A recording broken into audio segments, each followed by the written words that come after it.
Saya tanya nih, kenapa kita sholat? Tuh, udah puluhan tahun sholat nggak tahu kenapa harus sholat. Satu kan jelas tadi saya jawab kan, membuktikan keimanan kita kepada siapa? Allah. Itu baru hablum minallahnya. Sedangkan dalam Islam itu kan dua konsepnya, hablum minallah, yang kedua hablum minal makhlukat. Bukan hanya dengan manusia, dengan hewan, dengan tumbuhan dan sebagainya. Nah, kalau yang pertama kaitan dengan Allah, selesai kita. Begitu salam, selesai dengan Allah. Kaitan dengan manusianya apa? Maka muncullah Quran surah ke-29 ayat ke-45. Innas salata tanha 'anil fahsya'i wal munkar. Kaitan dengan manusianya, setelah sholat itu, sholat yang benar ditunaikan mampu merubah orang yang sholat itu menjadi lebih baik, terbebas dari dua sumber keburukan, baik fahsya yang bersumber dari syahwat, zina, pornografi, porno aksi, LGBT, kata-kata jorok. Jadi nggak ada orang sholat kalau sholatnya benar itu kata-katanya kotor tuh nggak ada. Nggak ada orang sholat yang terjebak LGBT. Nggak ada orang yang sholatnya benar yang senang pornografi. Nggak ada orang yang sholatnya benar yang senang dengan perbuatan-perbuatan menyimpang. Nggak ada. Ya contoh paling gampangnya kan dulu pezina banyak di era-era dakwah Nabi jahiliyah itu. Dan semua jenis zina mereka itu khatam. Semua jenis zina khatam. Tapi setelah mereka dididik dengan sholat, hilang semua zina itu. Bahkan memuliakan dengan sesama. Mungkar itu keburukan yang diingkari oleh hati, sumbernya nafsu perut dan akal.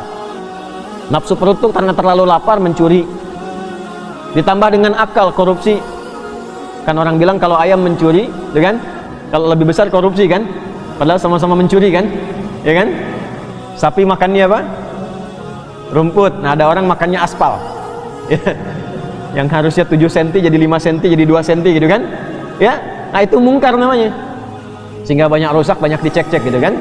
Ya, dipastikan bagus lagi. Nah, itu mungkar. Maaf, mencuri, membuat hoax, berselisih, menipu sampai ke tingkat tinggi, membunuh dan sebagainya, itu mungkar.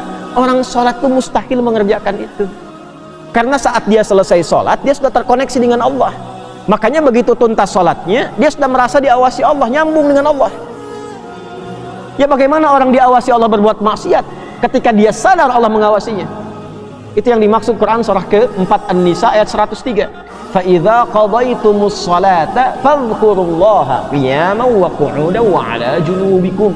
Kalau engkau sudah tuntas mengerjakan sholat, maka engkau akan punya koneksi. Kalau benar sholatmu, engkau terkoneksi dengan Allah. Zikir itu terkoneksi, nyambung. Kalau merasa belum connect karena banyak pikiran dunia, padahal harusnya dibuang. Ya, makanya saat sholat kan kita mengangkat begini kan? Itu diantara ilmu hikmahnya, ketika sedang sholat tuh buang urusan dunia ke belakang, jangan dibawa. Pasrahkan diri kita sepenuhnya pada Allah, buang ke belakang. Ini kadang yang terjadi, tangannya begini, dunianya malah ikut. Makanya ketika takbir itu, lisan mengucapkan Allahu Akbar, tapi di pikirannya handphoneu akbar, proyekku akbar, sendalku akbar, jemuranku akbar. Karena dunia ikut. Kan? Sering terjadi begitu ya? Ya? Kembali. Nah, ini yang menjadikan manfaat sholat gak diraih. Akhirnya apa? Tanha anil fahsya'i wal munkarnya gak dapat. Konektivitasnya berkurang. Untuk menutup itu pasca sholat, kemudian diajarkan zikir. Kenapa akhirnya istighfar, zikir pertama yang kita ucapkan? Kan pada sholat itu Assalamualaikum warahmatullah. Salam itu menutup sholat. Assalamualaikum warahmatullahi wabarakatuh. Assalamualaikum warahmatullahi wabarakatuh. Selesai nih. Bukankah setelah itu istighfar? Istighfar dulu kan? Kenapa zikir pertama urutannya istighfar? Karena kita memohon ampun kepada Allah, karena barangkali yang harusnya khusyuk itu maksimal terganggu dengan keadaan pikiran yang tidak bisa dikontrol. Itulah sebabnya. Nah, istighfar itu membuka kita supaya menyambung terus, sehingga ketika subhanallah, alhamdulillah terkoneksi. Keluar dari masjid sudah ingat Allah. Makanya kalau keluar dari masjid ingat Allah, tidak akan pernah terjadi tertukar sendal. Ingat Allah. Nggak ada kehilangan kotak infak. Nggak ada. Nah, kalau keluar dari masjid saja sudah bagus, apalagi dibawa ke rumah, dibawa ke kantor, nggak akan berbuat maksiat. Nah, itu tujuannya tanha anil fahsya'i wal munkar. Nah, yang bisa menyampaikan itu dan memastikan betul-betul menjadi baik, itu ulama pendidik. Makanya di pesantren itu bukan cuma diajar di kelas, sampai di asrama dilihatin, diawasi, didoakan, dipantau perkembangannya. Nah ini beliau Hadratus Syekh ini termasuk ulama pendidik.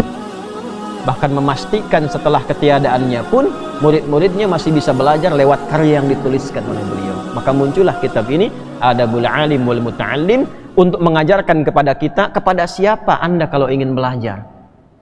Kalau yang ingin belajar pada ulama pengajar, bagaimana cirinya? Kalau ingin belajar pada ulama pendidik, bagaimana cirinya? Dan apa manfaatnya? Jelas?